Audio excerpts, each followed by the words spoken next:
હાલ મહત્વપૂર્ણ સમાચાર સામે આવી રહ્યા છે। અમદાવાદના બિલ્ડરોના ગ્રુપમાં ફફડાટનો માહોલ છે।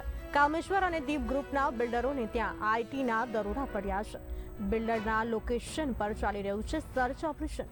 અમદાવાદમાં એક સાથે 33 જગ્યાએ શરૂ કરાઈ છે આ તપાસ। બંને બિલ્ડરના બેનામી વ્યવહારોને લઈને આ સર્ચ ઓપરેશન જે છે ચાલી રહ્યું છે।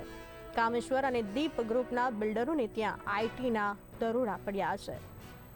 બંને બિલ્ડરોના બેનામી વ્યવહારોને લઈને ચાલી રહ્યું છે સર્ચ ઓપરેશન। એક સાથે 33 જગ્યાએ શરૂ કરાઈ છે તપાસ। આ સાથે વધુ માહિતી આપવા માટે અમારા એસોસિએટ એડિટર ઉમંગ સોની જોડાઈ ચૂક્યા છે લાઈન પર। ઉમંગજી, અમદાવાદમાં એક સાથે 33 જગ્યાએ આઈટી તપાસ શરૂ થવી કેટલા મોટા લેવલનું ઓપરેશન ગણી શકાય અને જે પ્રમાણે કામેશ્વર અને દીપ ગ્રુપના બિલ્ડરોને ત્યાં આઈટી દ્વારા દરોડા પડ્યા છે, શું કહેશો? બહાર તમે જણાવી દઉં કે નવા વર્ષનું જે જાન્યુઆરીનું પ્રથમ માસ છે અને તેમાં આઈટીએ પ્રથમ વર્ષ અમદાવાદ શહેરમાં એક જગ્યાએ 33 જગ્યા દરોડા પાડ્યા છે। સામાન્ય રીતે જે આઈટી દરોડા પાડે છે તે વહેલી સવારે આવે છે અને પોલીસ ફોર્સ સાથે આવે છે। હાલમાં જે માહિતી મળી તે મુજબ કામેશ્વર અને દીપ ગ્રુપના બિલ્ડરોને ત્યાં આઈટી દરોડા ચાલે છે। તેમના ભાગીદારો સહિત 33 ઠેકાણો પર અત્યારે સર્ચ ઓપરેશન શરૂ થઈ ચૂક્યું છે। કામેશ્વર ગ્રુપના પ્રહલાદ પટેલ અને દીપેલ પટેલની પણ ત્યાં તપાસ છે। દીપ ગ્રુપના દિનેશ પટેલ અને અન્ય ભાગીદારોને ત્યાં તપાસ શરૂ કરી છે। આ દરોડા આઈ થિંક 2 દિવસ જેવું ચાલશે એવું અનુમાન લગાવી શકાય, કારણ કે કોઈ બિલ્ડરની ત્યાં દરોડા જ્યારે પડે છે ત્યારે આઈટીના અધિકારીઓ 2 થી 3 દિવસનો સમય લે છે અને ત્યાર પછી તેઓ જાહેર કેટલી બેનામી સંપત્તિ છે એમને ભેગી કરી છે, કાળું નાણું ભેગું કર્યું છે એની માહિતી આપશે। આમ હજુ વધુ 2 દિવસમાં આપણને વધુ સ્પષ્ટ આંકડો ખ્યાલ આવશે કે કેટલા કરોડની આ લોકોએ બિલ્ડરોએ ચોરી કરી છે। જી બિલકુલથી તપાસનો મુખ્ય ફોકસ બેનામી વ્યવહારો પર છે એવું કહેવાય રહ્યું છે। સાથે હું આપને પૂછવા માંગીશ કે આજે દરોડાથી અમદાવાદના રિયલ એસ્ટેટ માર્કેટ પર શું અસર પડી શકે છે? જો તમને જણાવી દઉં કે હાલમાં કોમનવેલ્થ ગુજરાતમાં આવવાની છે, તેના કારણે અમદાવાદ શહેરમાં બિલ્ડરો તેજી દેખાઈ રહી છે। તેના કારણે સ્વાભાવિક છે કે કોઈ પણ બિલ્ડર હોય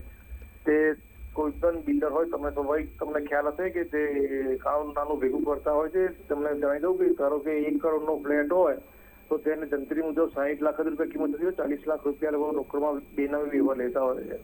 આવા તમામ બેનામી વ્યવહારો તપાસ માટે આઈટી ટીમ સજ્જ હોય છે અને તેઓ બેંક ખાતાથી માંડી અને ઝીણી વિગત પહેલા એ લોકો સર્વે કરે છે। સર્વે બાદ તેઓ નક્કી કરે છે અને સામાન્ય રીતે જે આઈટીની ટીમ જ્યારે પણ દરોડા પાડે ત્યારે વહેલી સવારે જ પાડતા હોય છે। તેથી કોઈ પણ જો આકર ચોર હોય તે ઊંધા ઝડપાય છે અને આ દરોડા દરમિયાન કોઈ પણ વ્યક્તિને અવરજવર પ્રતિબંધ હોય છે। મોબાઈલ વાપરવો નહીં, લેન્ડલાઇન હોય તો લેન્ડલાઇન કનેક્શન બંધ કરી દેવામાં આવે છે। આમ બહારની દુનિયામાંથી જે પણ કરચોર હોય તેમને આ તપાસ દરમિયાન દૂર રાખવામાં આવે છે, જેથી સચોટ આંકડો બહાર આવી શકે અને કોઈ બી કાળું નાનું જે ચિઠ્ઠા હોય તેઓ બહાર ના આવી શકે, બિલ્ડરો દ્વારા એમને દુરુપયોગ ના કરી શકે અને કરચોરી જે કરીએ સાચો આંકડો બહાર આવી શકે એવું આઈટીનું માનવું છે અને દર વખતે તેઓ આ અંશે ઘણા સફળ પણ થયા છે।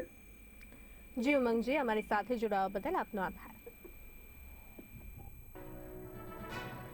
તો અમદાવાદના બિલ્ડર ગ્રુપમાં ફફડાટનો માહોલ છે। કામેશ્વર અને દીપ ગ્રુપના બિલ્ડરોને ત્યાં આઈટી દ્વારા દરોડા પડ્યા છે।